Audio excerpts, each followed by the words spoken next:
Honestly, what drew me to tattoos was the cool factor. Like my cousin, he had full sleeves and I just thought it looked awesome. And so I did art naturally and everybody always kind of pushed me to want to do tattoos. And so naturally I gravitated towards tattooing.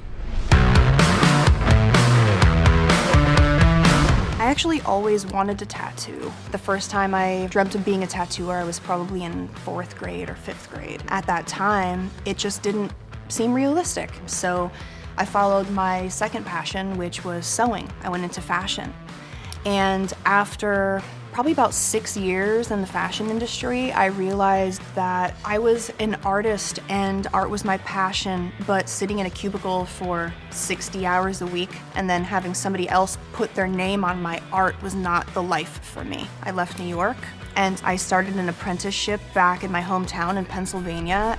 I've been tattooing for about 21, 22 years. One of my cousins, he was really into tattoos and he was in a club and his club threw this tattoo convention in Hollywood and he took me when I was 15 years old and it just blew my mind and I fell in love with tattooing and I knew from that point I just wanted to be a part of it. I grew up in the 80s in Miami, which was a pretty hectic punk rock era and almost everybody was getting tattooed. I was just a kid, but I was really drawn to all that imagery. I used to draw a lot of posters and flyers for bands and that had a lot of the same imagery and it just evolved into me wanting to be a tattooer. So as soon as I got out of the Army, I started tattooing. I was 20 years old under Luz Cabarrus in Miami Beach. I started tattooing in 2001, 2002. When I started tattooing, I had saved up like $4,000. And I thought $4,000 was gonna last me the entire year of my apprenticeship or something, you know, it was ridiculous. But what's cool is that when I worked in the fashion industry, what I specialized in there and what I designed was tiny little intricate details, and so I went from fabric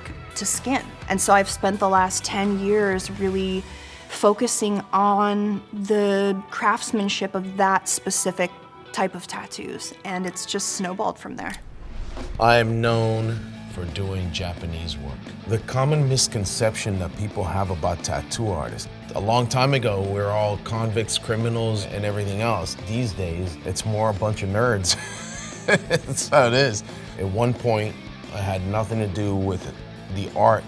It had to do whether you could survive in this business. And today, it's kind of open to all these artists that are getting out of art school and are able to get into this business, and that's why we see this huge change in talent literally pouring into the tattoo industry.